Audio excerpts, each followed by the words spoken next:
sedikit membahas profil penulis terkait buku Bahasa Pohon-Pohon Tumbang yang akan kita bahas malam hari ini. Mas Aan Mansur merupakan penyair yang berdomisili di Maros, Sulawesi Selatan. Buku-bukunya antara lain berjudul Aku Hendak Pindah Rumah, Melihat Api Bekerja, Tidak Ada New York Hari Ini, Cinta Yang Marah, Waktu Yang Tepat Untuk Melupakan Waktu, dan Memasihkan Yang Pernah. Pada 2021, buku puisinya yang berjudul Mengapa Luka Tidak Pernah Memaafkan Pisau, Mengapa Luka Tidak Memaafkan Pisau menerima penghargaan Kusala Sastra Katulistiwa dan Anugerah Sastra Kemendikbudristek. Sudah ada di tengah-tengah kita bersama Mas Aan Mansur, dan tadi juga setelah menampilkan beberapa kutipan puisinya sangat memukau. Sebelumnya perkenalkan, saya akan menjadi moderator pada acara malam hari ini. Perkenalkan, nama saya Elvira Sundari, biasa dipanggil Elvira. Kebetulan dari komunitas Radio Buku, juga dari komunitas KUMI, kolektif untuk menerjemahkan dan menerbitkan sastra dalam bahasa Indonesia. Harapannya bisa belajar bersama Mas Aan dan teman-teman semua pada kesempatan kali ini. Mungkin langsung saja ya, tanpa berlama-lama kita bisa langsung membahas buku terbarunya Mas Aan Mansur yang berjudul Bahasa-Bahasa Pohon Tumbang, terbitan penerbit KPG. Sebenarnya GPU. Oh, GPU. Dimarahin sama orang GPU.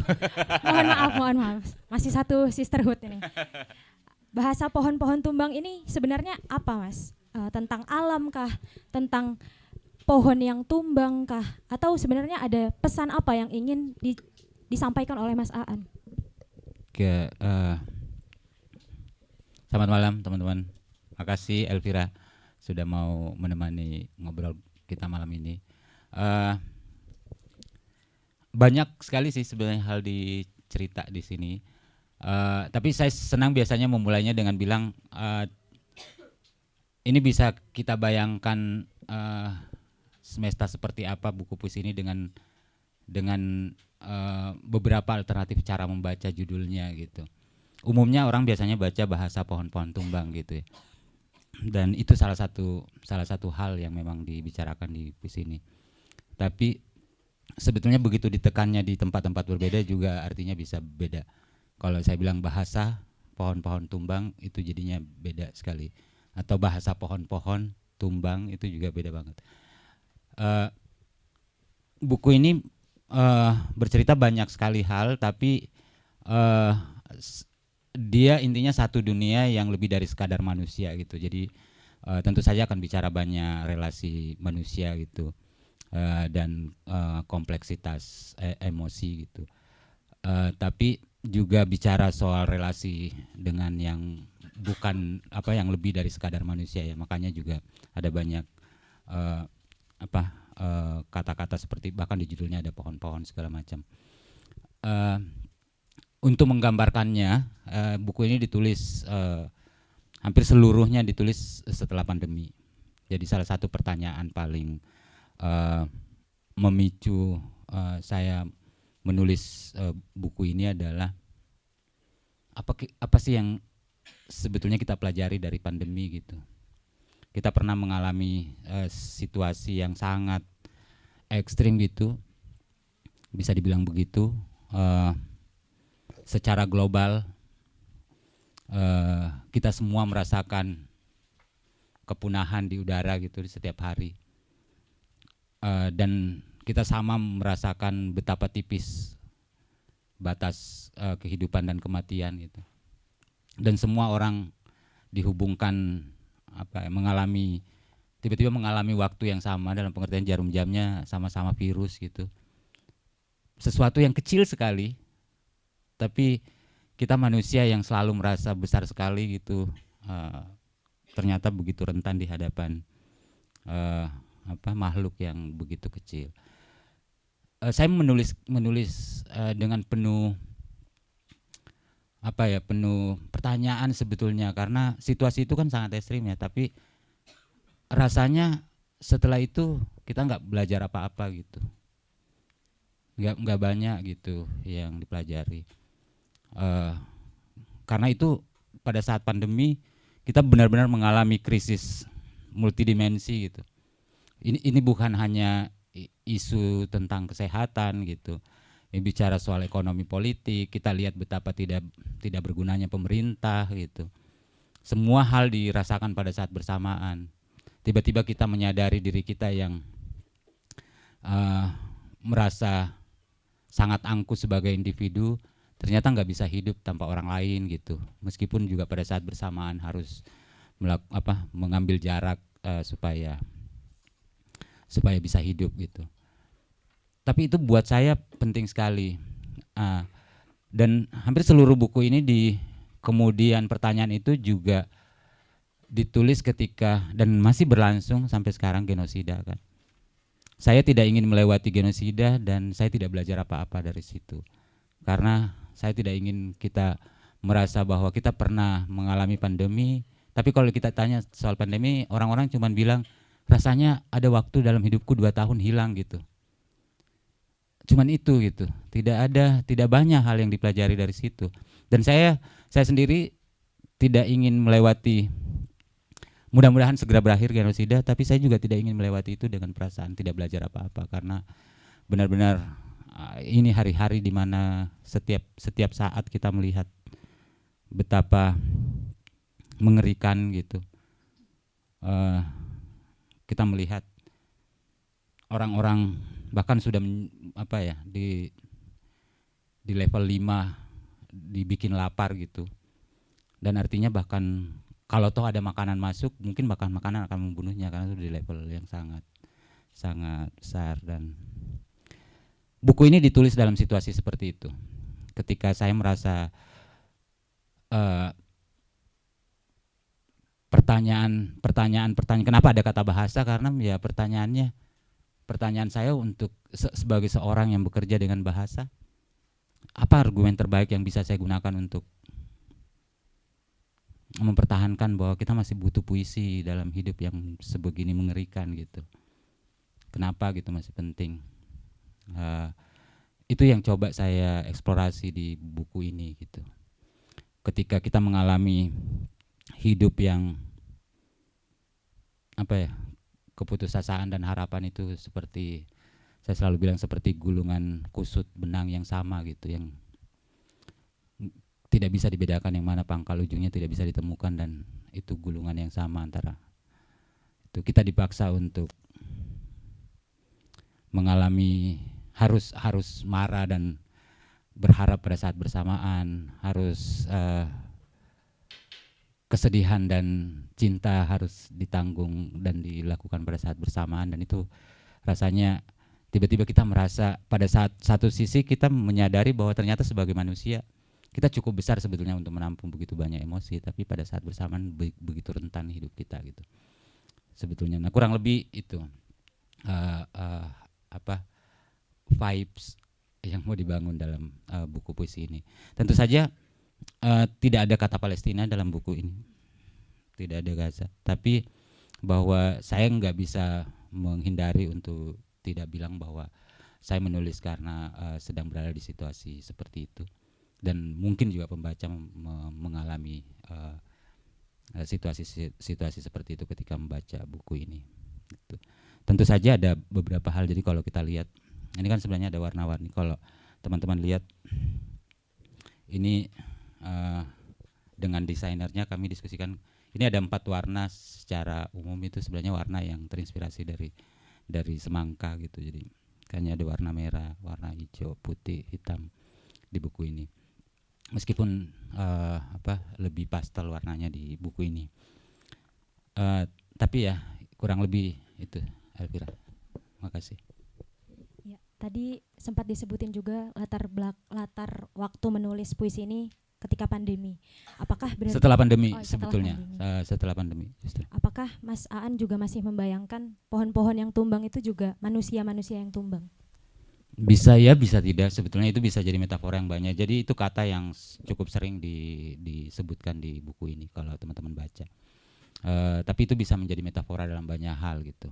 Tapi pohon-pohon tumbang juga bukan akhir dari sesuatu ya, karena ini kalau teman-teman, ini mungkin buku puisi yang terasa paling suram, tapi pada saat bersamaan di setiap puisi juga ada harapan gitu yang coba seberapa suram pun, seberapa kelam pun gitu, seberapa putus asa pun, kalau teman-teman dengar tadi puisi yang saya baca di bagian terakhir, itu bahkan kita membayangkan kita berada di situasi di mana bahkan keputusasaan harus jadi peta baru untuk menuntun kita di hidup gitu. Bahwa ini buku puisi yang penuh reruntuhan, tapi dari reruntuhan itu tumbuh bunga, tumbuh pohon baru. Kalau di puisi ini banyak sekali situasi seperti itu digambarkan, bahwa dari pohon-pohon tumbang kemudian dari kulit batang pohon tumbang tumbuh hutan baru dan segala macam, menghasilkan bahasa ibu baru dan segala macam gitu ya. Kurang lebih itu, bahwa bahkan dalam keadaan paling terpuruk pun, dalam keadaan paling keserba-tiadaan kita pun, kita merasa, ya saya merasa itu bisa jadi semacam panduan baru untuk memulai hidup baru gitu, bangkit dari seperti itu. Itu yang saya coba, karena buat saya ya sistem besar yang melakukan seluruh bentuk perusakan, penindasan, genosida segala macam ya memang menginginkan kita putus asa kan sebetulnya, ingin menaklukkan kita. Jadi dalam situasi seperti itu ya sebetulnya sangat manusiawi untuk merasa putus asa. Tapi dengan putus asa berarti kita takluk sebetulnya dengan keinginan mereka, sehingga bahkan dalam posisi seperti itu kita harus kemudian menggunakan keputusasaan sebagai dunia baru untuk membangun sesuatu gitu. Ya kurang lebih seperti yang teman-teman lihat di gambar-gambar foto-foto yang datang dari Gaza misalnya, bahwa kota yang runtuh, kemudian dari runtuhan itu tumbuh bunga, tumbuh mawar, ya itu kan sebetulnya dunia yang yang seperti itu gitu, bahwa dengan segala cara dengan segala usaha sistem-sistem imperialisme, kolonialisme atau sebutlah kata-kata seperti itu, kekuatan-kekuatan besar itu ingin menghancurkan kita. Saya kira kita punya banyak tangan gitu kalau di ruangan ini berapa orang, dan kalau tangan kita saling genggam gitu, itu bisa menjadi, di dalam puisi ini ada banyak kalimat seperti itu, bahwa ya tangan bergenggaman itu sebetulnya rakit paling kuat untuk mengarungi rasa sakit gitu. Dengan punya tangan ya saya percaya gitu, bahwa dengan tangan-tangan kita kalau bergenggaman, kita sebetulnya bisa menciptakan ulang kehidupan gitu, yang jauh lebih baik, yang jauh lebih adil, yang bebas dari penindasan segala macam. Ya kurang lebih seperti itu. Kayak senyap sekali. Jadi kurang lebih seperti itu ya, vibes yang ingin dibangun memang tentang kematian, keputusasaan, tapi di tengah-tengah isu-isu yang jarang kita ingin bahas ada secercah harapan. Tapi yang menarik juga, beberapa puisi itu dinamakan berjudul IMG underscore angka-angka-angka titik JPG, dan itu ada beberapa ya, lebih dari 5 saya lihat. Itu mungkin ada tujuan khusus Mas, kenapa dinamakan IMG titik angka-angka dan JPG gitu, dan tampilannya seperti ini teman-teman. Biasanya IMG kita lihat ada gambar, ini justru puisi yang disusun dengan letak-letak yang unik. Apakah Mas Aan ingin bereksperimen? Biasanya kan ada gambar-gambar yang kita tunggu, tapi di karyanya yang ini justru ada susunan-susunan yang tidak biasanya. Oke, kurang lebih ada 20-an sebetulnya foto. Jadi itu sebetulnya foto, meskipun bentuknya puisi. Jadi atau sebetulnya foto yang bukan foto atau puisi, yang foto yang bentuknya puisi atau puisi yang bentuknya foto. Silakan kalian mau bacanya seperti apa. Tapi ketika kami mengerjakan, ini ada editornya, nanti juga boleh ngobrol, ada Siska di sini, editor kesayangan kami. Kami bilang ini buku kami yang justru paling visual sejauh ini. Yang jadi visual justru karena tidak ada ilustrasi secara langsung gitu, tidak ada foto, tidak ada gambar. Buku-buku saya sebelum-sebelumnya kan kalau nggak bekerja dengan perupa gitu, atau bahkan foto, karena saya sendiri juga belajar fotografi gitu, tapi kemudian menggunakan teknik fotografi untuk menulis beberapa puisi. Tapi teman-teman sangat bebas membaca bagian-bagian yang tadi IMG itu juga bisa dilihat sebagai ilustrasi buku puisi ini, tapi ilustrasinya bentuknya puisi. Jadi buku puisi yang ilustrasinya puisi. Itu bisa dibaca juga seperti itu. Eh, tapi khusus untuk bagian-bagian ditanyakan tadi itu memang ketika saya menuliskannya saya seperti memotret. Sebetulnya tidak ada foto aslinya, tapi pikiran saya ketika menulis itu sedang memotret. Ada banyak hal yang saya pelajari dari pelajaran saya fotografi. Jadi ketika pandemi saya kemudian sekolah fotografi dan ketika itu mengerjakan beberapa proyek-proyek fotografi sendiri. Saya sekolah foto sebetulnya bukan karena ingin jadi fotografer gitu, tapi ada beberapa, saya merasa ada bagaimanapun medium teks ada kelemahannya segala macam gitu, dan dengan mempelajari teknik-teknik medium lain mungkin bisa menambah. Saya nggak mau bilang ini eksperimen juga sebetulnya. Nah, tapi ada satu situasi ketika pandemi yang sebetulnya membuat saya merasa ini ya, kita butuh kita kehilangan gitu, karena kita kan hidup menjadi semakin menormalisasi termediasi dengan teknologi gitu, dan jarang sekali kemudian menggunakan tubuh kita secara sensorik untuk mengalami dunia secara maksimal gitu. Jadi kalau kita menatap orang tua kita gitu, kita nggak pernah benar-benar bertanya mungkin gitu kayak, ini dengan tatapannya ibuku ini apa kira-kira yang dia maksud gitu. Dan saya ingin menangkap momen-momen dunia-dunia yang singkat seperti itu. Ketika anakku tidur, anakku kemudian kembar gitu, kalau saya lihat tidur gitu dan saya membayangkan dengan perspektif sangat visual, oh kok dia seperti tanda kutip gitu. Tapi ini tanda kutip yang belum ada kalimat ditulis di tengahnya gitu. Buat saya ya saya potret itu dan menuliskannya gitu. Saya lihat ibuku gitu duduk nggak bicara, saya membayangkan saya close up bagian tangannya ketika tangannya menggenggam tangannya di atas pahanya gitu. Apa artinya gitu ketika tiba-tiba tangan ibuku sangat keras menggenggam tangannya sendiri, apa sebenarnya yang dia mau bicarakan gitu. Dalam momen-momen seperti itu sebetulnya saya merasa bahwa bahasa menjadi tidak masuk akal, maksudnya tidak masuk akal. Dia tidak mampu menyebutkan apa yang itu situasi itu, sehingga satu-satunya cara adalah saya mengekalkannya dengan memotretnya, tapi tidak menggunakan kamera. Jadi saya menggunakan puisi untuk memotret. Jadi teman-teman sebenarnya mengalami halaman-halaman itu silakan bayangkan fotonya, lalu pikirkan kira-kira dari foto gambar yang teman-teman lihat itu apa kira-kira maksudnya. Jadi ketika misalnya di foto pertama saya melihat di satu momen saya melihat istriku gitu memangku salah satu anakku gitu, dan di momen ketika mereka saling bertatapan gitu saya merasa melihat pertanyaan gitu di antara mereka gitu. Tentu saja enggak mereka sebutkan, tapi ketika mereka saling menatap saya membayangkan mereka saling bertanya yang mana sebetulnya sumber cahaya, anak atau ibu gitu. Dan itu saya kekalkan. Tapi di buku ini kemudian memang kami bekerja juga dengan desainer yang kami pilih secara khusus yang mengerti tipografi gitu. Jadi memberi layer baru. Kemudian di buku ini berbentuk seperti pohon Natal gitu kalau teman-teman lihat di situ. Sehingga mungkin kemudian teman-teman membayangkan oh ini seperti Maria dengan anaknya dan segala macam. Jadi ada bisa pemaknaannya menjadi berlapis-lapis. Tapi kurang lebih dengan membaca itu bayangkan gambarnya lalu kira-kira apa yang dia maksud.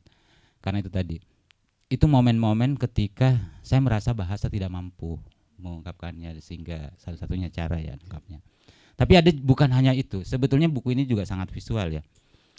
Misalnya ketika saya menulis ini puisi ini di buku ini, Doa Terakhir judulnya, bentuknya seperti tangga gitu dan menyeberangi 2 halaman. Kalau teman-teman lihat di halaman itu, tapi tidak persis seperti ini tipografinya di buku itu, tapi dia seperti tangga.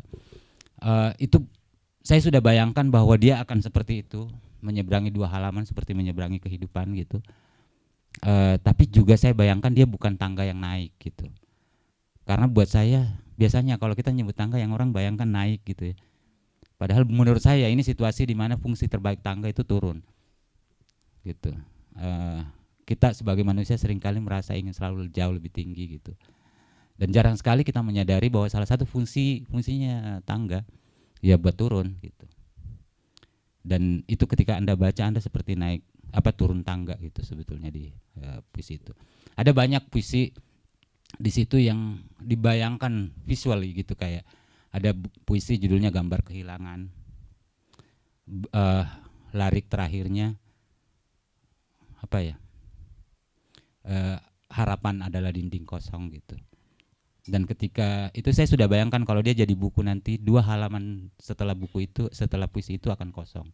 Supaya teman-teman membayangkan dinding yang kosong tadi itu, dan Anda teman-teman bisa memasukkan apapun yang hilang menurut teman-teman, rumah teman-teman yang hilang di situ dan seterusnya. Jadi ini sebetulnya buku yang memang dibayangkan sangat visual gitu. Kayak puisi tadi yang saya baca yang terakhir, keputusasaan beri kami pintu. Itu ada bagian ketika dipisah patah, lalu setelah menyebut dan bukan wajah orang-orang mati, itu kayak kita harus narik nafas, butuh ruang sehingga halamannya kosong tuh di sebelahnya, lalu kita baru mulai lagi untuk keputusasaan menjadi kekuatan baru di halaman berikutnya. Nah itu dirancang sebetulnya seperti itu. Buat saya bukan dalam rangka bereksperimen gitu atau mencari hal-hal baru ya, bukan. Tapi saya merasa ya itu tadi, bahasa membutuhkan itu untuk bisa mengatakan apa yang dia mau katakan, dia mau sampaikan gitu. Karena bahasa sendiri tidak cukup untuk, bahasa huruf-huruf kata-kata tidak cukup sehingga dia harus membentuk dirinya seperti itu gitu. Bukan dalam rangka mau menulis sajak-sajak yang memiliki nilai kebaruan. Saya sendiri selalu mencurigai gagasan-gagasan tentang kebaruan. Kita tadi ngomong genosida segala macam, dan ya gagasan kebaruan menurutku juga gagasan yang sangat kolonialis gitu. Ya kita semua ini adalah korban dari sekelompok orang kulit putih yang mencari ruang baru untuk dia eksplorasi, dan kita kemudian dijajah. Jadi gagasan tentang kebaruan itu juga mestinya mungkin buat saya sendiri sebagai seorang menulis juga butuh dibaca secara kritis gitu. Pemerintah dan orang-orang berduit datang ke Papua menjelajahi ruang baru, membabat hutan berapa juta hektar. Itu karena mereka mau mencari ruang baru gitu untuk nyari duit, mengeksploitasi. Jadi gagasan kebaruan itu juga sangat kolonialis gitu. Sementara justru buku ini sedang ingin mencoba menantang itu, melawan gagasan-gagasan dan tindakan-tindakan yang sifatnya sangat kolonial gitu. Termasuk sebetulnya mencoba meluruhkan bias-bias kolonialis di tubuh pikiranku sendiri sebagai orang menulis. Saya penasaran juga nih Mas. Ada beberapa saya soroti itu Mas menulis tuh mulut bumi, kemudian tubuh pohon. Seakan-akan tuh Mas melihat manusia dan alam, manusia dan pohon dan tetumbuhan itu entah saling berkaitan atau satu sama lain saling menyerupakan, atau manusia yang menyerupai pohon atau sebaliknya. Sebenarnya bagaimana Mas Aan ini melihat relasi antara keduanya, alam dan manusia? Itu yang saya bilang tadi ya. Kalau di bagian akhir puisi pertama kan disebut dunia yang lebih dari sekadar manusia ya. Sebetulnya saya yakin sekali tidak ada kata mulut bumi di buku puisi itu. Juga bukan tubuh pohon. Jadi, sebetulnya ada banyak sekali gagasan-gagasan dari bahasa Bugis, bahasa ibu saya juga masuk di sini. Yang saya mencoba menantang tadi gagasan-gagasan kolonial ya. Banyak sekali di bahasa kita sebetulnya kita menormalisasi gagasan-gagasan yang sangat kolonial tanpa kita sadari mungkin ya. Saya mencoba itu. Saya mencoba menggunakan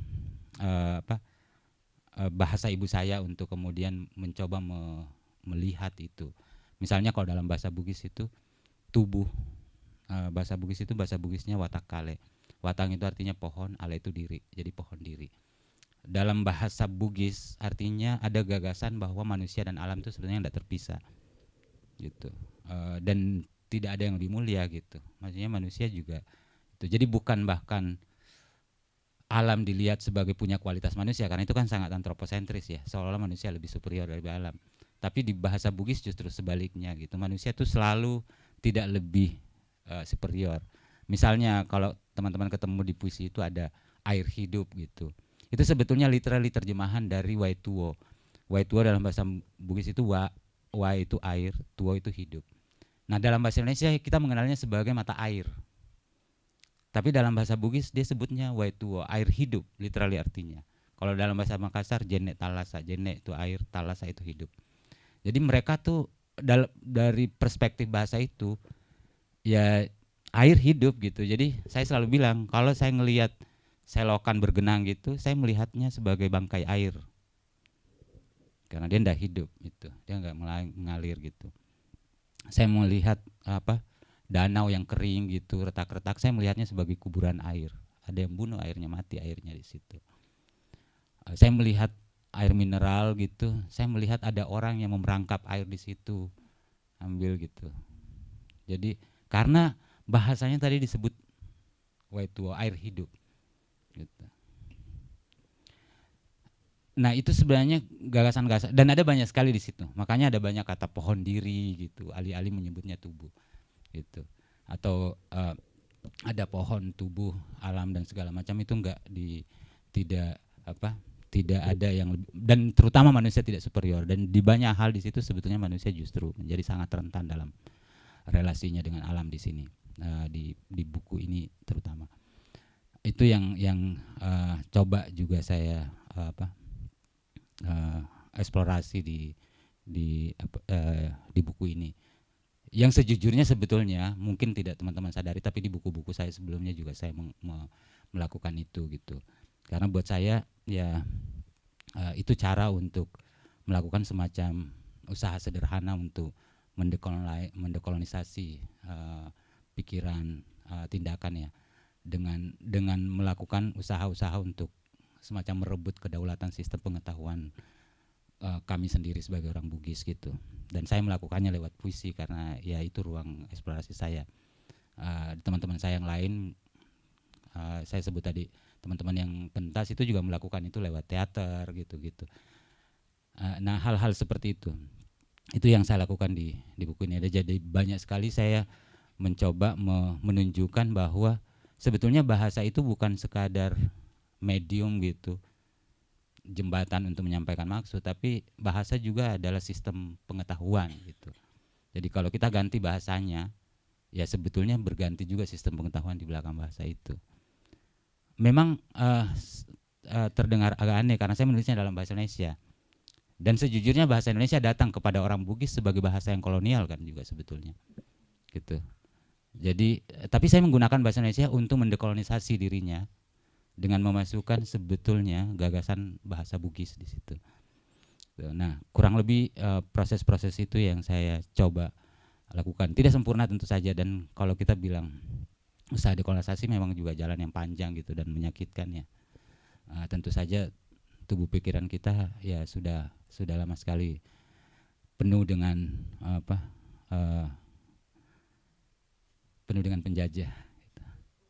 Ya, dan ya dia maksudnya penjajah itu dia sudah bisa tidak ada di sini secara fisik, tapi menjadi susah disingkirkan karena dia ada di dalam tubuh pikiran kita gitu justru.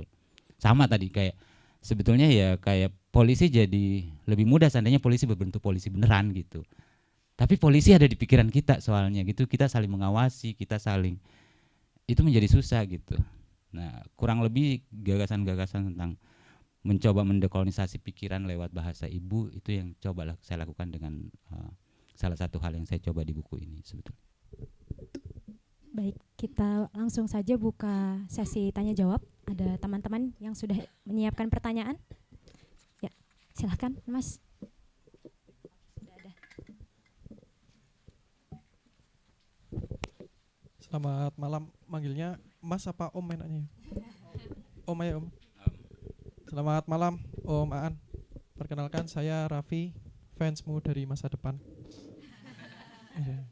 Agak relate ya, itu dari sore kayaknya. Saya mau tanya ini Om. Kalau memang Om Aan itu kan selalu membawakan kebahasaan Bugis.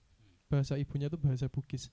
Yang tadi saya tangkap itu benda-benda mati itu hidup gitu kan. Yang kita anggap, yang bahasa saya menganggap bahwa air itu mati, pohon itu ya dia bisa tumbang artinya mati gitu ya.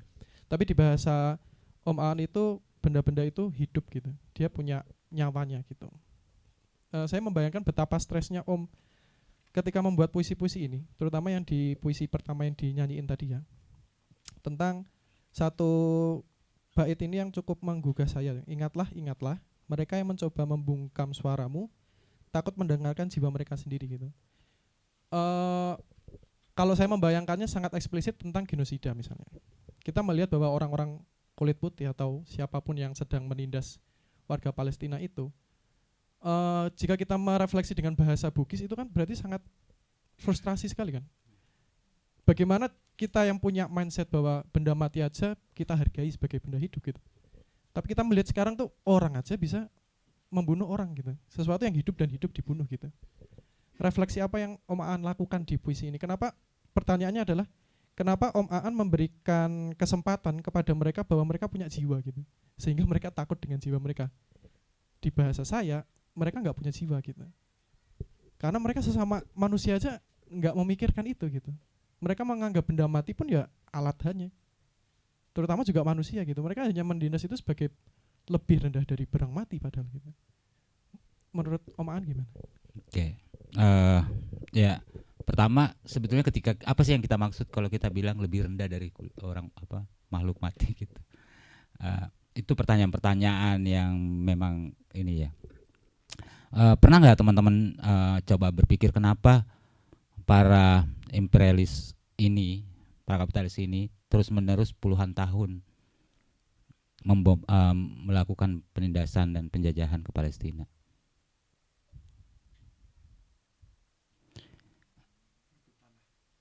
Ya itu yang banyak kita. Tapi bisa jadi karena satu-satunya komunitas, satu-satunya kita sekarang yang benar-benar mempertahankan kedaulatan sistem pengetahuan kebudayaannya ya Palestina. Dan itu mereka nggak suka. Itu yang mereka takuti.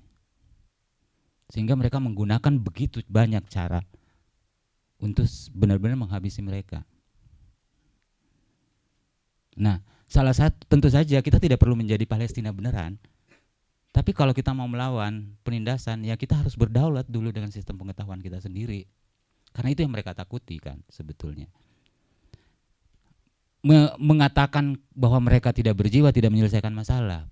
Buktinya mereka membunuh dengan seluruh kekuatannya. Iya. Apa yang mereka lakukan adalah karena mereka takut kalau ada entitas lain, komunitas lain yang terus-menerus mempertahankan kedaulatan sistem pengetahuan mereka. Kita nggak perlu jauh, kita ngomongin bahasa karena kita ngomongin puisi. Hampir 80% mungkin sekarang bahasa kita, relasi kita, interaksi kita dimediasi oleh bahasa Inggris. Artinya kita sebetulnya terancam mengalami monologisme gitu. Satu sistem pengetahuan yang tunggal, yang dominan, yang menguasai kita. Iya. Itu nyata. Tentu saja ini saya tidak sedang bicara soal isolasi budaya gitu ya. Bahwa kita ya, tapi Gugi bilang, Gugi Wationggo baru beberapa bulan lalu meninggal. Dia selalu bicara soal bagaimana pentingnya mendekolonisasi pikiran lewat bahasa terutama. Dia bilang bahwa kalau kamu mengenal seluruh bahasa di dunia, tapi tidak mengenal bahasa budayamu, itu namanya perbudakan. Kalau kamu mengenal bahasa ibumu, bahasa budayamu, bahasa identitasmu, lalu kamu tambahkan dengan seluruh bahasa di dunia, itu namanya pemberdayaan. Monologisme itu, kata dia, itu adalah karbon monoksida, toksik. Multilinguisme itu adalah oksigen. Artinya sebetulnya bumi ini akan baik-baik saja, planet ini, kalau keberagaman itu dimunculkan kembali. Kita semua berdaulat kembali ke sistem pengetahuan kita. Gitu. Dan itu yang dibenci para imperialis karena ada satu entitas bernama Palestina yang terus-menerus mempertahankan itu. Itu yang kita lakukan, harus kita lakukan. Kembali melakukan itu gitu. Dengan cara saya mencoba beberapa 1-2 tahun terakhir ini mengajari diri saya banyak hal tentang Palestina. Tentu saja tidak sekuat yang saya bayangkan gitu untuk melakukannya. Tapi ada satu konsep, satu prinsip yang kemudian saya pelajari datang dari Palestina. Prinsip konsep yang sudah puluhan tahun diterapkan di komunitas Palestina. Mereka menyebutnya Al-Hadina Al-Syabya. Yang tahu bahasa Arab kurang lebih ngerti. Artinya kurang lebih dia semacam ayunan massa, ayunan populer gitu. Jadi dalam bahasa Inggris disebutnya the popular cradle. Itu tempat yang kira-kira bertemunya antara perlawanan rakyat dengan berubah menjadi tindakan sehari-hari. Gitu. Jadi sebetulnya apakah kita bisa dengan seluruh tindakan kita, seluruh pengetahuan kita, tindakan kita bisa mengubahnya menjadi semacam Al-Hadina Al-Syabya, semacam ayunan untuk bertemu menjadi perlawanan sehari-hari. Penindasan yang terjadi di sini, di Papua, di Kongo, di Sudan, itu sama sebetulnya yang melakukannya dengan komunitas Palestina kan. Gitu. Sama aja orang-orang yang melakukan satu sistem besar itu. Gitu. Dan itu buat saya ya mereka takut dengar jiwa mereka gitu. Iya. Dan betapa takutnya kalau ada banyak kemudian komunitas yang seperti Palestina mempertahankan kedaulatan pengetahuan mereka. Kok kayak jadi ceramah? Tapi kurang lebih itu yang saya maksudkan. Itu yang saya coba. Dan ini bukan perjalanan yang mudah tentu saja. Pertanyaan sederhana, kalian mau menukar kenyamananmu hari ini dengan apa? Enggak kan? Ya. Tapi coba pikirkan dengan anak-anak yang ada di Gaza sekarang. Itu.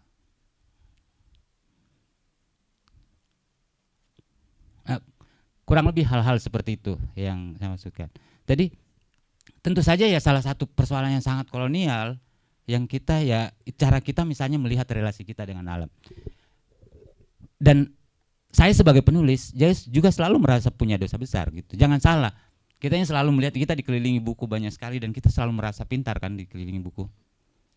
Teknologi aksara itu bukan sesuatu yang baik-baik saja, teman-teman. Jadi ketika ditemukan aksara ini bukan berarti kayak kita jadi pintar kan, ukuran-ukuran intelektualitas itu seringkali aksara gitu. Makanya bahkan penemuan aksara menjadi disebutnya sejarah gitu.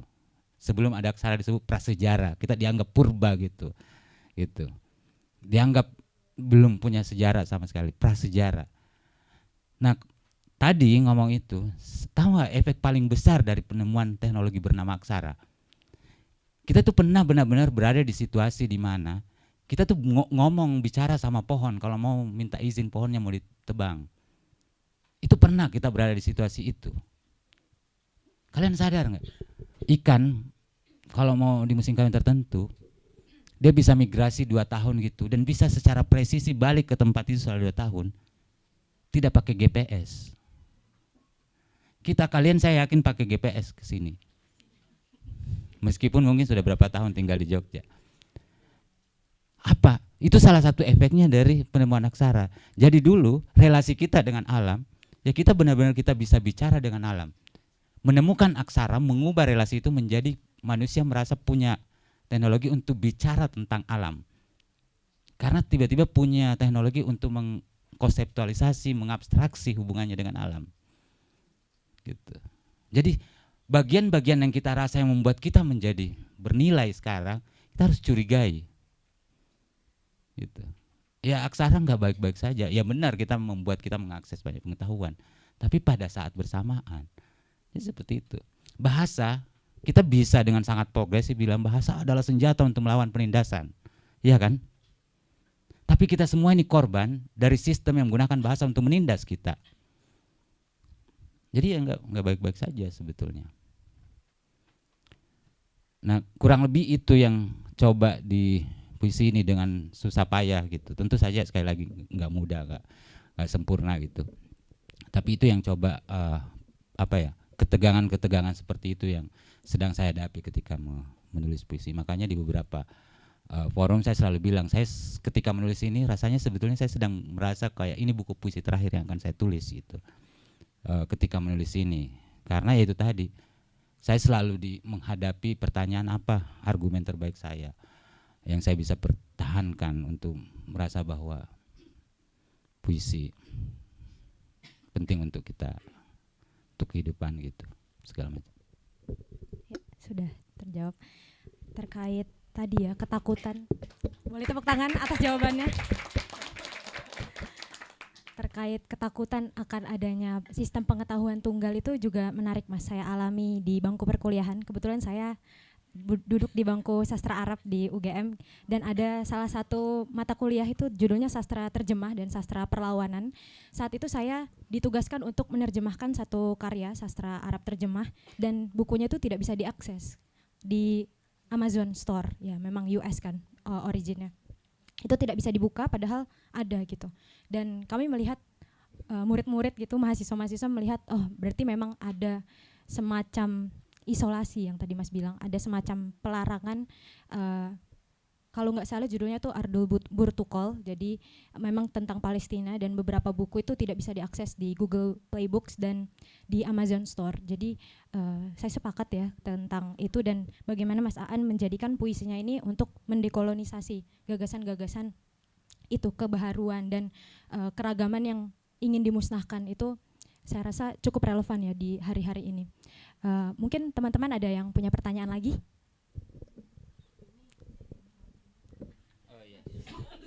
Silakan. Siska dong bicara sesuatu. Saya mau nanya Kak. Biar kelihatan. Kak Aan, saya mau nanya dong Kak.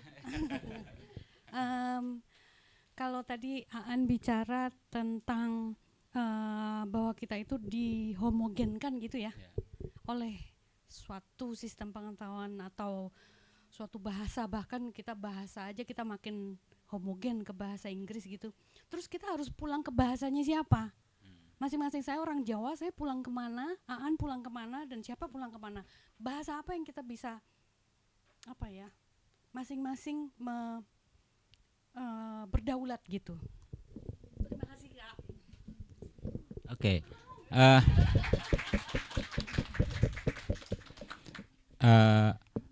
Frans Fanon bagus sekali menggambarkan situasi dekolonisasi pikiran yang dia bilang sebetulnya. Salah satu langkah yang bisa dilakukan dalam usaha untuk mendekolonisasi, dia sebutnya kurang lebih kalau di Indonesia kan dia sebenarnya kayak memecahkan kesunyian. Jadi kita tuh sebenarnya berada di situasi seperti ini sekarang adalah kalian pernah mengalami situasi pergi ke kota yang baru pertama kali mau ketemu temanmu gitu kayak situasi kayak di bandara, keluar dari bandara terus kamu telepon temanmu, atau dikasih turun di satu halte oleh bus gitu dan kamu telepon temanmu untuk jemput, saya sudah di sini gitu, tolong jemput. Temanmu tanya, kamu di mana? Saya enggak tahu saya di mana. Gitu. Kamu mau pulang, kamu belum ketemu, kamu mau pergi ke tempat tujuanmu juga enggak tahu. Nah, sebetulnya itu situasi gambaran sederhana kalau itulah situasi kita sekarang. Karena kan memang ya penjajah itu kan melakukan penaklukan secara fisik. Apa yang dilakukan terhadap pikiran kita sama seperti apa yang dilakukan senjata ke tubuh fisik kita kan sebetulnya. Jadi dia mencerabut sistem pengetahuan kita, bahasa kita. Makanya selalu penjajahan melakukan itu. Itu polanya bisa di mana-mana. Fanon tentu saja bicara dengan sangat spesifik di Aljazair ya waktu itu, tapi itu bisa kita lihat. Nah, dan ini tahap yang menyakitkan karena penjajah kan menginginkan kita supaya kita merasa aman. Satu-satunya jalan adalah menginternalisasi gagasan mereka menjadi seperti mereka, tapi itu kan mustahil. Gitu. Kita bukan orang kulit putih, gitu. Kita tetap aja dipandang nggak bisa sampai. Jadi kita selalu berada di situasi terombang-ambing bimbang di antara kemungkinan mau pulang nggak tahu jalan lagi, mau ke sana juga nggak mungkin sampai. Sepintar apapun kalian bahasa Inggris, kalian nggak mungkin disebut sebagai orang Inggris. Iya, itu persoalannya. Nah, di situasi itulah yang dia sebut kita harus memecahkan kesunyian. nggak tahu sebetulnya teman-teman jalan baliknya itu mau kemana, yang mana yang disebut teman-teman sebagai sistem pengetahuan teman-teman, boleh silakan pilih gitu. Bahwa tentu saja kalau saya bilang Bugis bukan berarti Bugis bersih dari pengaruh kolonialisme, enggak, besar. Masing-masing komunitas kita sudah mendapatkan banyak sekali model kolonialisme gitu. Misalnya ini contoh saja. Di Bugis kontemporer yang sangat menganggap Islam sebagai bagian dari kebugisan kontemporer. Islam pun datang ke Bugis sebagai kolonialisme toh. Gitu. Belum datang penjajah dan segala macam. Artinya Bugis pun sebagai sebuah identitas, sebagai sebuah budaya tidak luput dari itu. Kenapa saya memilih bahasa? Karena bahasa sebetulnya satu bisa kalau Ngugi bilangnya dia semacam bank itu ingatan sejarah yang cukup stabil menyimpan satu sistem pengetahuan. Karena mau berganti agamanya berkali-kali, bahasa Bugis tetap sama gitu. Jadi dia bisa menelusuri sistem pengetahuan sampai bahkan prakolonial gitu, pra-Islam di Bugis gitu. Dengan sistem-sistem seperti itu saya mencoba menelusuri itu. Selain tentu saja ini menjadi jauh lebih aman buat saya. Kalau saya ngomong soal Bugis dan menyinggung-nyinggung Islam, saya dianggap kafir orang Bugis karena toh Islam gitu menjadi bagian dari identitas. Nah, tapi melakukan jalan-jalan kecil tindakan kolonialisme sebetulnya ya bisa kita sederhanakan untuk supaya kita punya pijakan, mencari pijakan. Karena itu tadi sebetulnya kita sedang tidak berpijak, kita nggak tahu sedang berada di mana dalam situasi ini. Mau maju nggak tahu, kita nggak mungkin sampai, mau mundur juga sudah nggak tahu, sudah dihancurin gitu. Nah itu situasinya. Saya nggak tahu kalau Anda merasa, teman-teman merasa sebagai ada yang identitasnya sebagai orang Jawa, sistem pengetahuan sebagai orang Jawa, bisa aja balik ke sana. Tapi biasanya dalam kondisi sekarang kita ngomongin ini lebih dari sekadar manusia, sistem pengetahuan juga itu sangat biokultural. Jadi itu juga tergantung landscape biologi dan segala macam. Ya, bahasa misalnya kalau teman-teman itu sederhana, kalau teman-teman melihat aksara Bugis itu memang dibentuk seperti landscape di Bugis gitu. Jadi nenekku bilang kalau dia bilang menggambar gitu, jadi supaya sangat visual aksara itu. Dia bilang K itu huruf aksara pertama Bugis. K itu adalah tangga yang tidak ada anak tangganya. Jadi saya langsung visual tuh, saya langsung hafal. Wa itu adalah gunung kembar yang tidak ada pohonnya. Jadi langsung kayak gitu. H itu adalah gunung kembar yang ada bayangannya di danau. Jadi langsung tahu. Da itu adalah danau yang ada pulau kecil di tengahnya. Jadi dan itu sebenarnya hal-hal yang ada di sekitar kami sebagai orang Bugis. Jadi sekaligus ngasih tahu bahwa itu pijakanmu, itu tanahmu. Gitu. Dan di bahasa Bugis ya selalu seperti itu. Itu yang saya sendiri juga saya belajar kembali ke sana. Dan bukan berarti karena saya ini anak sastra Inggris. Justru saya berterima kasih gitu karena saya belajar bahasa Indonesia, saya pernah masuk di pesantren, belajar bahasa lain, saya belajar berapa bahasa asing. Itu kan justru sebetulnya semacam mata baru untuk ngelihat gitu. Akhirnya saya nggak bisa menjelaskan ini pakai bahasa Bugis tadi. Jadi ya bahasa itu kan sangat paradoks ya, untuk menjelaskan dirinya dia harus menggunakan bahasa juga. Jadi artinya kita butuh bahasa lain. Kayak kalau bahasa itu kita lihat seperti mata, ya mata kita ini kelemahannya adalah dia nggak bisa ngelihat ke dalam.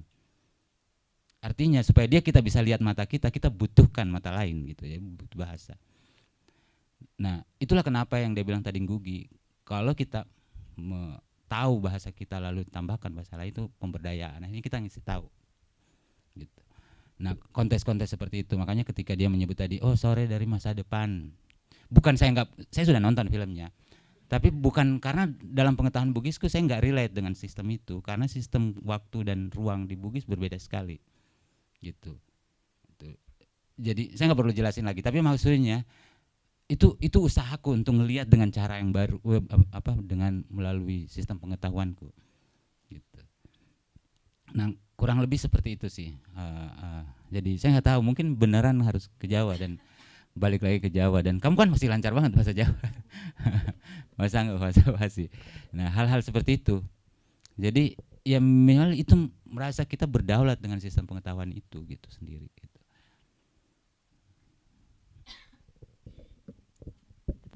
Boleh tepuk tangan, teman-teman. Kalian suka sekali tepuk tangan. Saya merasa seperti sirkus. Ada lagi teman-teman yang punya pertanyaan? Ya, silakan.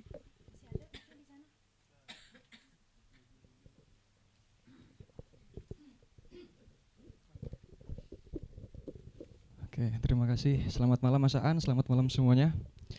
Mungkin apa yang mau saya tanyakan masih ada hubungannya dengan yang sebelumnya, juga tentang bahasa ibu. Saya melihat bahwa karena saya sudah membaca beberapa bukunya Mas Aan dan juga menyimak keterangan banyak dari Mas Aan, saya melihat bahwa potensi bahasa ibu dalam hal ini bahasa Bugis itu bisa begitu hidup dalam setiap puisi yang Mas Aan sampaikan. Seperti tentang yang tadi disampaikan, air hidup atau air mati atau kuburan air, atau yang tadi juga sempat disampaikan tentang kenangan dan masa depan dalam kacamata Bugis itu bagaimana sangat berbeda dengan apa yang kita pahami. Juga ada di salah satu puisi Mas Aan yang sangat hangat dan sangat saya suka, yang berbunyi ibuku lebih suka memeluk daripada berkata. Itu sangat luar biasa. Yang ingin saya tanyakan dan saya penasaran itu bagaimana Mas Aan bisa sadar dengan potensi bahasa itu sehingga kayak bahasa Bugis sangat mengalir dan sangat hidup dengan bangganya di dalam puisi atau dalam bahasa yang Mas Aan sampaikan. Barangkali itu bisa jadi pelajaran juga buat saya yang orang Jawa. Seperti itu. Terima kasih. Ya karena kalau bukan saya yang bangga sama bahasa Bugis, siapa yang mau bangga sama bahasa Bugis itu? Ya saya sebagai orang Bugis tentu saja. Dan saya nggak bisa, maksudnya penerjemahan, karena caraku berpikir, bahasa pikiranku itu bahasa Bugis. Jadi saya mengalami dunia ini dengan bahasa Bugis. Jadi ketika saya ngomong dalam bahasa Indonesia ini, ada proses penerjemahan ketika saya menyebutkannya. Jadi ketika saya menulis itu sebetulnya ada proses secara integral, proses menerjemahkan dulu dari bahasa Bugis. Itu jadi makanya kadang-kadang saya merasa kayak ada situasi di mana tunggu dulu, kayaknya ada salah gitu. Misalnya ketika saya selalu contohkan ini, termasuk di forum kemarin di Bandung. Karena saya sastra Inggris, dulu dosenku setiap kali bilang future tangannya kayak gini, saya merasa kayak kenapa masa depan? Karena orang Bugis kalau bilang nanti begini tangannya, masa depannya tuh di belakang gitu. Nanti ya gitu. Enggak begini. Ya memang karena dalam bahasa Bugis begitu. Ini saya berkali-kali saya bilang, tapi untuk menggambarkan, karena ini konsep waktu kan sangat abstrak dan baru-baru kalian nonton sore. Jadi di Bugis itu kata riolo itu dalam dimensi riolo itu artinya di depan kalian, ini riolo saya, di depan saya. Tapi riolo digunakan kata yang sama untuk menyebut masa lalu. Jadi masa lalunya orang Bugis itu di depannya, enggak di belakangnya. Gitu. Rimonri artinya di belakang dalam bahasa Indonesia. Rimonri itu artinya juga masa depan nanti. Makanya tangannya begini. Tapi kalau teman-teman mau sedikit bersusah payah ngecek di KBBI saja, sebetulnya kalian dapat. Kata belakangan di dalam bahasa Indonesia itu artinya nanti. Iya. Duluan, di depan artinya. Yang dulu. Makanya kalau kalian habis ngumpul, ada temanmu cabut, saya duluan ya. Jadi temanmu itu masa lalu, dia di depanmu, karena kamu akan nyusul. Yang masa lalu di depan. Jadi buat saya sebenarnya ada, sebagai orang Bugis saya selalu merasa bahasa Indonesia itu salah menerjemahkan future menjadi masa depan. Buatku dari bahasa Bugis itu lebih cocok masa belakangan atau masa kemudian. Jadi bisa kebayang dimensi ruangnya. Sebenarnya kalau Anda belajar bahasa Inggris, kata after dan before itu juga sama, kurang lebih gitu. Repeat after me. Jadi masa depan itu di belakangnya. Setelah. Before, kalian ini before saya, di depan saya. Sebelum saya. Dengan konsep seperti itu, saya jadi memahami tindakan dan berpikir. Jadi bahwa kalau masa lalu kita letakkan di depan dan kita berjalan mundur ke masa depan, dia seperti berjalan mundur ke masa depan, kita menjadi tahu apa yang kita perlu rawat, apa yang perlu kita benahi. Dan kita jadi tidak ekstraktif. Kalau kalian membayangkan ada yang disebut masa depan tertentu, kalian bisa hidup menjadi sangat individualistis, mengeksploitasi masa kini supaya Anda selamat nanti. Orang Bugis itu susah dibayangkan, kayak apa yang kamu lakukan 5 tahun ke depan itu susah. Karena yang dia lakukan, makanya kalau lihat baliho-baliho di Bugis, di Sulawesi Selatan, itu susah sekali misalnya ada kandidat yang nulis apa yang akan mereka lakukan 5 tahun ke depan. Di baliho itu yang tertulis siapa kakeknya, siapa, apa yang mereka lakukan dulu. Artinya kita tahu real bahwa dia bisa jadi seperti ini kalau dia salah. Jadi dia sebetulnya sangat reparative thinking gitu. Dia tahu bahwa resikonya kalau saya kasih tahu. Tapi kan pemimpinnya tidak seperti itu. Dia menawarkan sesuatu yang absurd. Kita selalu merasa ada masa depan. Ini perspektif Bugis sekali lagi. Kayak gitu. Jadi kita menjadi sangat, untuk memudahkan teman-teman saya belakangan baru menemukan ilustrasi yang cukup tepat untuk menceritakan, karena ini kita sudah menormalisasi sistem waktu yang sangat linear gitu. Jadi saya tahu susah sekali membayangkannya. Tapi saya yakin karena ini negara agraria. Menurut banyak hal. Kalian pasti pernah lihat orang nanam padi. Jadi mundur ke masa depan. Supaya kalian tahu yang mana ini bengko, yang mana harus dirawat. Tahu kalau dia jalan, pernah lihat fotonya Gibran menanam padi dan maju? Dia injak-injak yang dia tanam. Jadi kemajuan itu sesuatu yang sangat merusak. Ya. Ya enggak? Bukan berarti orang Bugis enggak maju. Kalau nanti yang kita tanam sudah kita perbaiki, pada saat kita panen kita maju. Jadi waktunya enggak linear, dia spiral kan sebetulnya. Dia gitu. Makanya ketika kita manen kita maju. Tapi nanti mundur lagi. Gitu. Nah, sebenarnya saya yakin sekali kalian teman-teman itu melakukannya, kayak itu tadi ngumpul-ngumpul.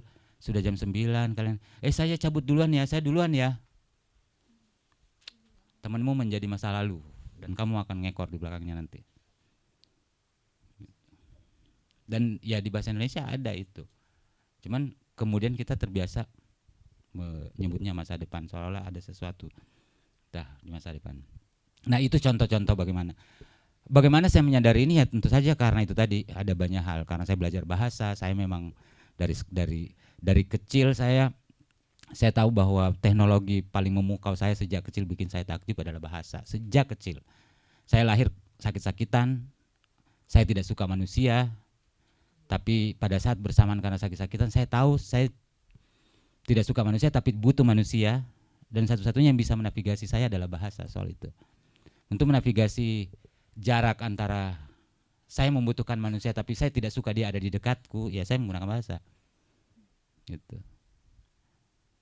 Jadi ya bahasa menjadi begitu sangat penting waktu sejak kecil gitu. Makanya sejak kecil saya mau jadi penulis, karena saya menurutku meskipun ya saya merasa menulis itu kayak perangkap yang saya bikin gitu. Karena saya dulu menulis supaya saya tidak ketemu situasi seperti ini, ketemu orang. Karena saya tidak suka manusia. Dan saya merasa ya sudah gitu. Karena saya merasa kan begitu ya dulu. Saya berkirim surat ke orang gitu di jarak tertentu. Saya bahkan bisa bercakap-cakap dengan orang yang sudah meninggal yang saya tidak tahu karena saya baca buku. Jadi bahasa memfasilitasi bukan hanya jarak spasial, jarak sosial, jarak temporal juga bisa diatasi oleh bahasa. Dan buat saya itu teknologi yang dahsyat sekali gitu. Sehingga ya sejak kecil saya ingin jadi penulis. Jadi saya memang sangat sensitif sama bahasa. Saya begitu datang ke satu tempat, saya datang dengar orang bicara gitu, dan saya Capricorn, jadi saya judgmental gitu, jadi hati-hati. Enggak Ustaz. Gitu. Ada lagi teman-teman yang punya pertanyaan? Masih di sana, boleh diberikan. Ya, assalamualaikum warahmatullahi wabarakatuh. Selamat malam, Bang Aan. Saya suka sekali dengan judulnya ya. Jadi kalau pohon itu bahasa Arabnya kan sajaratun. Sajaratun itu punya gender karena pakai tamar butuh, jadi perempuan gitu. Dan seringkali juga dalam bahasa Arab itu sajaratan itu seringkali disejajarkan dengan kalimat thayyiban, kalimat yang baik. Saya itu selalu meyakini, Bang, kalau setiap kata itu tidak bebas nilai, ada word view di dalamnya, atau orang bilang well stand sound gitu kan. Nah, maksud saya adalah ketika Bang Aan mencoba mendekolonisasi pengetahuan gitu kan, dari dominasi simbolik misalnya dari bahasa-bahasa yang ada dengan menggali ke akar bahasa Bugis misalnya, kadang kita menemui kata-kata itu yang mungkin secara worldview itu bertentangan, manakala misalnya kita sudah mulai meyakini suatu agama tertentu, misalnya dalam ini Islam. Misalnya nih, kalau gender dalam perspektif Islam itu cuma ada 2, muzakkar sama mu'annas, laki-laki dan perempuan. Tapi misalnya kalau kita ke Bugis, gender itu menjadi 5, Bang. Misalnya ada calabai, calalai, terus bisu gitu misalnya gitu. Pada posisi apa biasanya Bang Aan ingin mengambil manakala berhadapan sama kata yang secara worldview itu bertentangan misalnya dengan agama yang Bang Aan yakini? Bang Aan akan memilih yang mana gitu? Karena kalau saya coba telusuri, sepertinya agama yang paling gak mentoleran dan memberi ruang terhadap interpretasi gender yang lebih dari 2 itu agama Islam. Dan bagi sebagian orang, Islam itu sebenarnya tidak mengkolonisasi suku gitu, misalnya Bugis.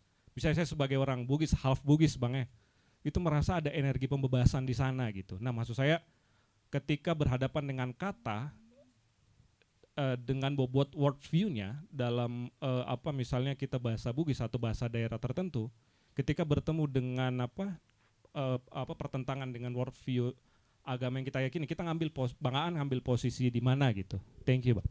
Ya, terima kasih. Iya, tentu saja karena saya menulis dalam bahasa Indonesia, jadi bagaimanapun selalu ada momen ketika saya akan berhadapan dengan situasi seperti itu. Ini contoh, bukan hanya soal gender dan segala macam. Tapi di bahasa Bugis itu bahkan tidak ada pronomina jamak, jadi tidak ada kata ganti jamak dalam bahasa Bugis. Yang ada cuma tunggal semua gitu. Jadi bahkan kita dalam bahasa Bugis itu tunggal karena ada kita jamak, tentu saja dalam konteks nanti. Jadi tidak ada kami dalam bahasa Bugis.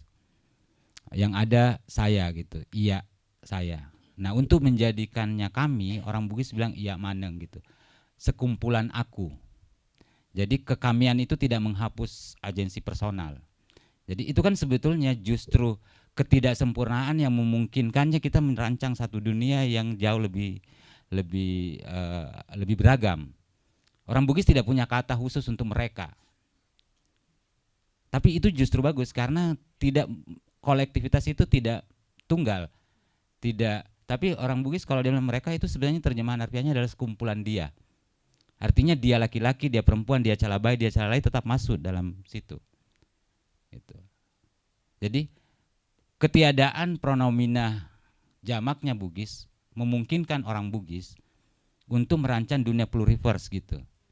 Satu dunia yang bisa hidup macam-macam dunia di dalamnya. Kalau kita menyebut kami, tiba-tiba kan hilang itu kami itu berisi berapa perempuan dan berapa laki-laki.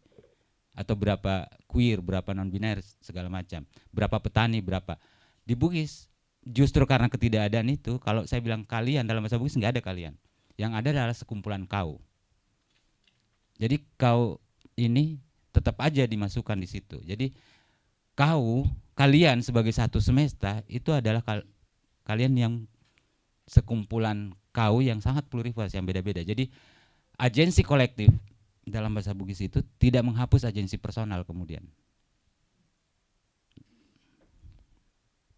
Buat saya itu menarik. Tentu saja ketika saya menuliskannya ada benturan karena ada kata kami dalam bahasa Indonesia. Gitu. Ada kata kita dalam bahasa Indonesia. Tapi saya bisa menyebutkannya dalam situasi seperti itu nggak sederhana gitu. Ada masanya ketika saya akhirnya bilang ya sekumpulan dia gitu atau sekumpulan kau gitu. Hal-hal seperti itu. Sama syukurnya bahasa Indonesia dalam urusan gender misalnya, syukurnya bahasa Indonesia itu nggak ada bahasa gendernya. Jadi kan saya menulis bahasa Indonesia. Iya. Nggak ada kata predikatnya, nggak perlu berubah menjadi menentukan ini gendernya apa tadi. Karena saya tidak menulis dalam bahasa Arab, tidak menulis dalam bahasa Prancis yang harus ada pemilahan itu, sehingga ya saya cukup lepas. Mungkin persoalannya nanti ketika dia harus diterjemahkan, gitu. Ya kita kan dalam bahasa Indonesia kita bilang dia ya, dia menjadi sangat apa ya, sangat netral gender gitu. Tuh. Dan betul bahwa di Bugis sangat mengakomodir itu. Itulah kenapa orang Bugis tidak ada sapaan yang khas untuk memisahkan gender. Misalnya kalau di Jawa ada Mbak Mas, tadi kalian bingung kan dipanggil Mas apa? Di Bugis nggak ada tuh. Daeng dalam bahasa Bugis itu ya berlaku buat laki-laki, buat perempuan, buat bisu, buat calabai, buat calalai, semuanya daeng. Dalam posisi tertentu. Puang dalam bahasa Bugis itu juga puang buat laki-laki, buat perempuan, semua tidak ada yang khusus gendernya karena dia banyak, dia akan repot kalau banyak. Gitu. Jadi tidak ada dalam bahasa Bugis. Justru karena ketiadaan itu memungkinkannya menjadi sesuatu yang tadi itu tidak terhapus dalam sistem-sistem itu. Gitu. Memang contoh paling kebingungannya orang Makassar nih, karena ada lomba darah apa Abang None, tuh atau Uda Uni atau apalah gitu. Di Bugis kayak gimana tuh? Nggak ada kan? Makanya orang Sulawesi Selatan bilang darah dan daeng itu enggak sebenarnya enggak. Karena darah itu adalah usia biologis tertentu bagi perempuan disebutnya. Jadi dan daeng sebenarnya berlaku juga buat perempuan. Itulah yang berpikir orang kalau daeng itu hanya laki-laki. Karena bingung dalam situasi seperti itu. Orang Bugis kemudian kalau kamu masukkan pilihannya cuma putra-putri bingung gitu. Karena tidak ada. Kayak konsep saudara dalam bahasa Bugis itu juga enggak ada. Maksudnya kayak kalau dalam bahasa Inggris kan ada sisterhood atau dalam bahasa Indonesia ada saudara-saudari gitu. Bahasa Bugis karena dia banyak gendernya, enggak ada konsep gitu. Orang Bugis menyebutnya silesureng. Silesureng itu artinya secara harfiah, artinya sama-sama keluar dari liang peranakan yang sama. Jadi kalau saya sebut orang saudara, saya sebut silesureng. Artinya saya merujuk ke alat kelaminnya ibuku, bahwa kita sama-sama keluar dari vaginanya ibu. Jadi nggak ada bilang saudara-saudari gitu. Itu terlepas apapun gendernya. Nah, justru itu membuat saya sistem pengetahuan yang canggih gitu. Saya tidak sedang bilang bahwa sistem pengetahuan orang Bugis lebih canggih dari yang lain, tapi bahwa menyadari itu, saya merasa tiba-tiba punya satu dunia yang sebetulnya sangat berbeda dan saya bisa punya perangkat teknologi untuk mengalami dunia dengan cara yang sangat berbeda. Begitu saya menyebut silesureng, saya dilepaskan dari beban-beban harus memilih ini gendernya laki-laki. Orang Bugis bahkan tidak mengenal kata kakek. Jadi kalau kalian datang ke Bugis bilang, oh nenek gitu. Nenek laki-laki atau nenek perempuan? Pasti akan ditanya begitu. Karena semua itu dipanggilnya nenek gitu. Tuhan bahkan dalam bahasa Bugis itu disebutnya puang. Puang Allah Ta'ala gitu. Puang itu bahkan imajinasinya enggak laki-laki kan kalau puang. Karena dia lebih dekat dengan puan. Bayangkan Tuhan itu jadi tuan. Nah bahasa Bugis itu sebetulnya kurang feminis apa bahasanya. Iya. Dia loh namanya puang.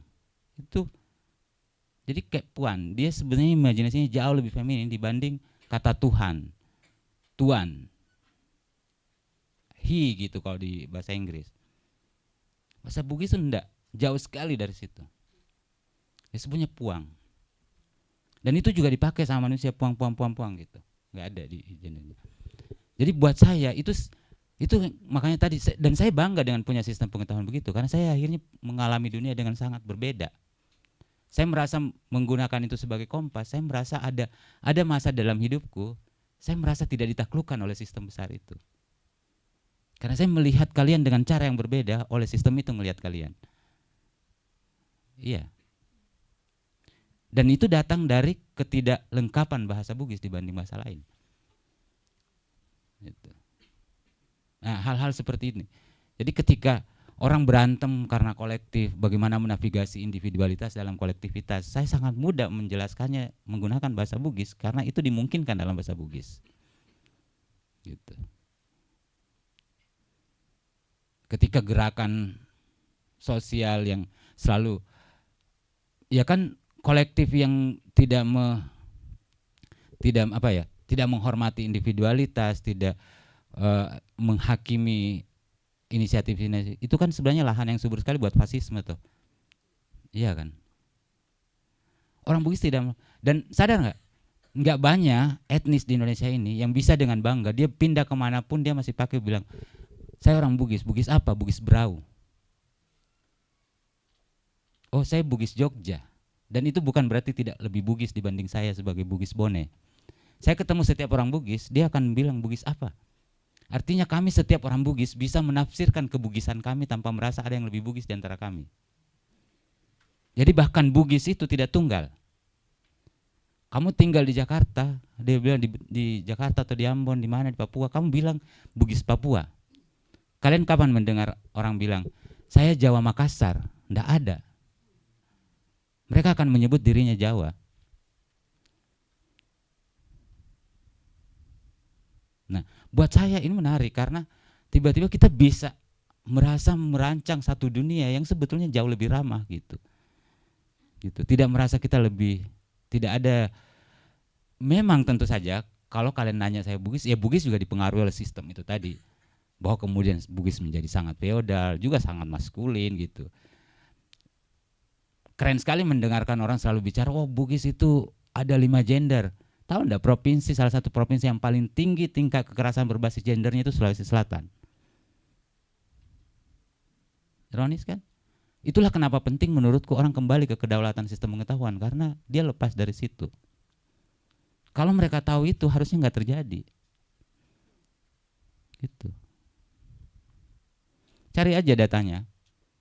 Yang paling banyak kekerasan berbasis gendernya itu salah satu provinsi yang selalu paling tinggi itu Sulawesi Selatan. Ini baru-baru ada lagi tuh di cancel di Twitter karena ada aktivis abang-abangan dari Makassar di Jakarta melakukan pelecehan seksual. Ya. Tapi buat saya dengan kemudian menyadari situasi seperti itu yang saya maksud tadi, jalan kembali merebut kedaulatan. Untuk kemudian menjadi ya semacam panduan baru gitu. Dan ada yang membuat saya merasa bahwa saya tidak sepenuhnya ditaklukkan oleh sistem.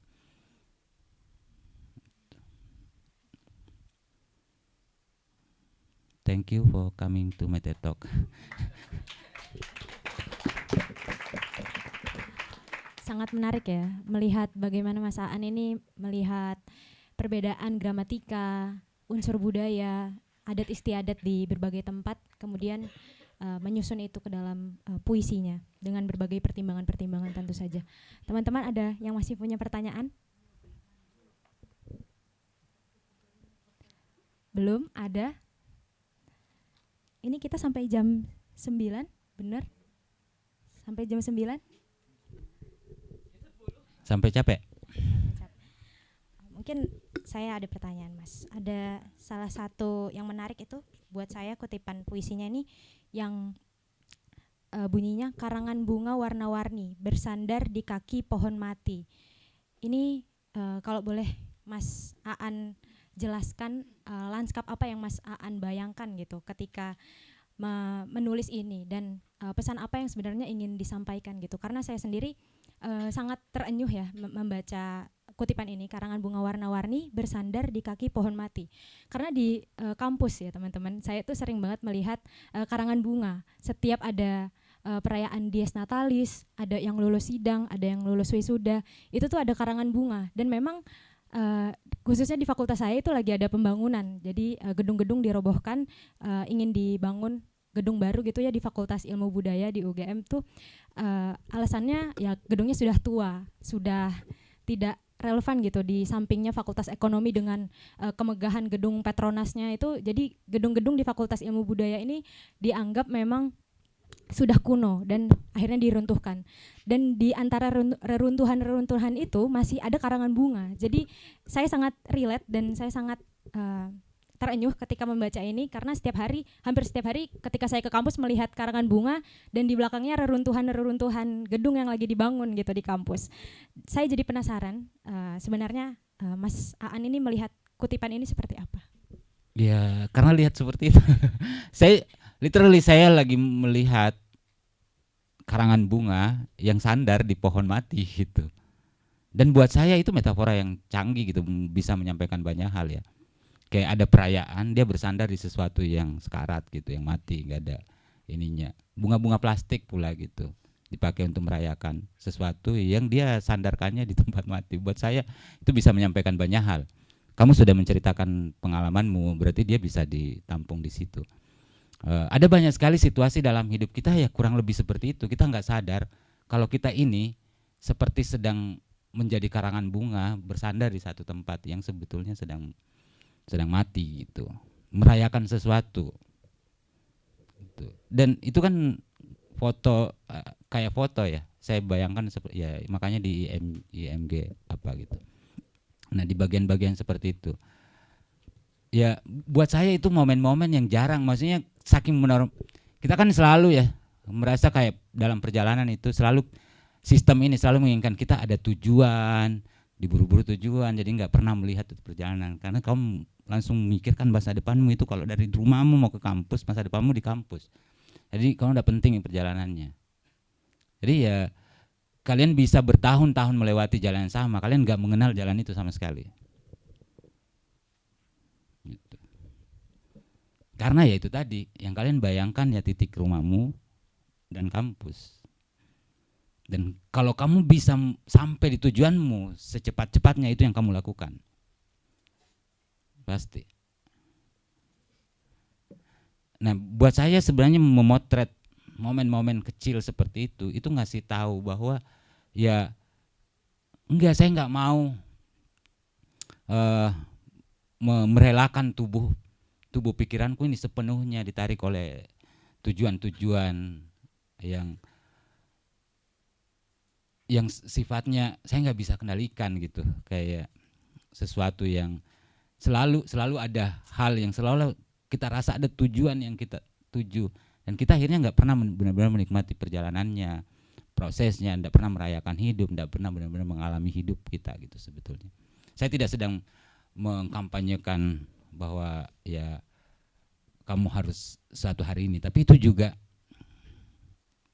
momen-momen intim sebagai momen yang menjadi kita sebagai manusia menjadi terasa lebih utuh, itu jarang lagi kita alami sebetulnya. Karena udara penuh kepunahan untuk Ana. Mestinya ada kata-kata yang tegak dan terang malam ini. Aku tidak lagi paham cara menulis selain dengan nada minor. Bahasa membungkuk dan mengatakan ya di hadapan kesedihan. 753 mayat. Orang-orang dibantai di atas dan di bawah tanah mereka sendiri. 9.632 mayat. Di sana, dan di sana. Darah tumpah lebih banyak dari air yang aman untuk diminum. 20.414 mayat. Hari ini hari ulang tahunmu. Udara penuh kepunahan. Bagaimana cara merayakan nafas kita tanpa ditekan rasa bersalah? Pagi hari hamparan kemurungan, langit mengalami biru terakhir, awan sehelai sayap hitam tanggal dari lelah kepakan. Kehidupan menginginkan kita bahagia.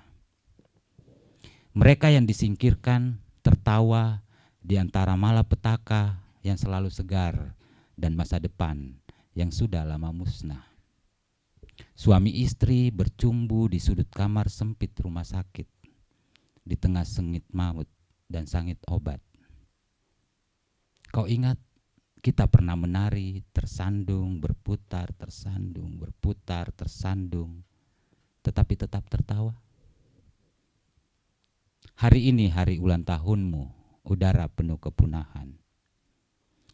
Kau lepas dari jerat dengan aman bertahun-tahun lalu, atau kemenangan. Alangkah dekat ketiadaan dari situ. Tidak semua manusia bebas dari hambatan itu. Kau lahir, kau hidup, kau tumbuh. Kau lahir, kau hidup, kita bertemu. Bayangkan embun dan kelopak bunga-bunga. Bayangkan dunia larut dalam bening setetes bahasa. Bayangkan kata-kata ini seutas benang. Hujan mengayun-ayun nasib kita di ketinggian angkasa. 25.000 mayat, 37.811 mayat, 40.004 mayat. Hari ini hari ulang tahunmu. Udara penuh kepunahan. Hidup telah berlangsung bertahun-tahun dan kita bertahan. Kita telah jauh berjalan dan berhasil melewati pos-pos kekalahan. Tetapi bagaimana cara menghangatkan keningmu tanpa mengingat pucat wajah-wajah bayi sekarat? 79.000 mayat, 138.000 mayat. Hari ini hari ulang tahunmu. Udara penuh kepunahan. Menangislah. Besok pagi kita buka jendela. Di tengah derita manusia, pohon-pohon dan matahari masih akan menciptakan keindahan untuk kita hirup. Menangislah. Malam ini akan panjang. Malam ini akan panjang. Segala yang hilang sedang mempersiapkan tubuhnya untuk ditemukan kembali. Menangislah. Biarkan air mata menjadi pakaian ketelanjangan duka kita. Ada waktunya kita jadi nada, melepaskan nyanyian tersangkut di kerongkongan kering kata-kata. Makasih. Ya, sebenarnya saya membaca puisi itu karena ini jam-jam harus saya menelpon istriku sebenarnya. Sudah. Tapi ya nggak mungkin karena ini udah jam tidur mereka. Makasih Yanti. Terima kasih Mas Aan sudah membacakan salah satu puisi yang ditulis ketika ulang tahun istrinya. Teman-teman, sudah tidak ada yang mau bertanya lagi, mungkin pertanyaan terakhir. Oke, mungkin terakhir Mas, bagaimana puisi ini bisa menjadi tempat kita berlindung atau tempat kita singgah sejenak di antara hiruk pikuk dan keriuhan dunia sekarang dengan semua permasalahannya, bagaimana Mas Aan ini bisa menjadikan puisi atau menyarankan siapa saja untuk barang sejenak bersinggah dengan puisi? Saya nggak tahu apakah puisi ini bisa melakukannya. Tentu saja bagaimanapun di situasi-situasi yang sangat kelam, tekan, hal besar, seringkali seni itu menjadi ruang di mana kita mencari suaka, penghiburan, perlindungan, semangat, kadang-kadang kekuatan baru gitu. Tapi lebih dari hal-hal seperti itu, apa yang saya inginkan dari seni sebetulnya adalah ingin melihat seni menjalankan fungsi-fungsi seperti seperti sesuatu yang mengelap jendela gitu, biar jendelanya menjadi lebih jernih sehingga kita bisa melihat kenyataan gitu, melihat apa yang terjadi dengan penghancuran bumi gitu. Saya ingin sekali membayangkan puisi saya bisa membuka gembok-gembok pintu supaya kita bisa mengalami dunia menjadi lebih maksimal atau merobohkan tembok-tembok gitu. Tapi saya tahu itu terlalu obsesi yang terlalu besar, sehingga kadang-kadang yang saya pikirkan ya itu tadi, minimal sekali bahwa ada fungsi-fungsi di bahasa di puisi ini menjadi bagian dari yang membantu teman-teman untuk mengelap kaca jendela supaya kenyataan menjadi tampak lebih jelas. Karena saya dalam situasi seperti ini, buat saya puisi indah bukan karena dia puisi gitu. Jadi seni indah bukan karena dia seni. Seni indah karena dia bisa membantu kita untuk menjadi jalan untuk tahu bahwa seberapa tidak indah pun dunia nyata jauh lebih indah dari seni. Dan buat saya itu yang jauh lebih penting. dia bisa membantu kita, mudah-mudahan teman-teman membantu teman-teman untuk memikirkan apa yang teman-teman lakukan gitu. Itu sih, saya sendiri tidak punya terlalu banyak obsesi, tapi minimal puisi ini telah menyelamatkan saya sendiri dalam kontes ini, bahwa tidak mudah menuliskan ini, karena saya punya banyak bayangan gitu ya, kayak apa yang terjadi ketika anakku nanti baca ini 10 tahun ke depan. Apakah dia merasa saya telah singkirkan dari hidupku di tahun ketika saya menulis ini. Cukupkah saya memikirkan dia gitu untuk masalah hal-hal seperti itu? Apakah tangis atau tangisnya anakku di puisi ini bisa berubah jadi tawa nanti, bukan malah tangis yang lebih besar gitu. Hal-hal seperti itu minimal buat saya. Tapi bahwa puisi ini membawa teman-teman ke sini, buat saya itulah salah satu yang dilakukan, bahwa hari ini hari Senin, saya tahu banyak aktivitas kalian, tapi datang ke sini dan menyingkirkan aktivitas kalian karena puisi, buat saya itu pada satu sisi dia sangat real gitu, bahwa puisi-puisi ini telah menggerakkan teman-teman datang ke sini. Dan saya tahu tidak semuanya di sini datang dari Jogja. Saya datang dari Singaraja ke sini, puisi ini bawa saya ke sini. Tapi itu juga metafora itu, bahwa kita datang berkumpul. Saya senang gitu datang bercerita sebagai, meskipun seperti yang saya bilang tadi, saya sebenarnya tidak suka manusia, tapi saya merasa ketika saya mau kembali ke tadi, bahwa puisi ini didorong oleh pertanyaan-pertanyaan tentang genosida, bahwa saya bertanya ke tubuh saya, pikiran saya, dan saya merasakan benar-benar kerinduan tubuh saya untuk ketemu dengan tubuh lain. Bahwa ketika kita berkumpul di satu ruang yang sama, di waktu yang sama, tubuh kita itu seperti harapan gitu. Bahwa minimal dengan begitu kita memikirkan sesuatu bersama-sama. Minimal sekali Anda tidak merasa sendiri gitu. Saya kira itu. Saya tidak ingin memberi beban banyak sekali di puisi-puisi ini, saya tahu. Terima kasih Elvira, tepuk tangan buat Elvira. Terima kasih. Terima kasih buat teman-teman di Buku Akik yang selalu hangat menyambut kami. Satu kali lagi nanti dapat hadiah karena yes. Terima kasih teman-teman. Ya. Terima kasih Mas Aan yang sudah membagikan pengalamannya, membagikan interpretasinya atas semua pengalamannya dan buku-bukunya.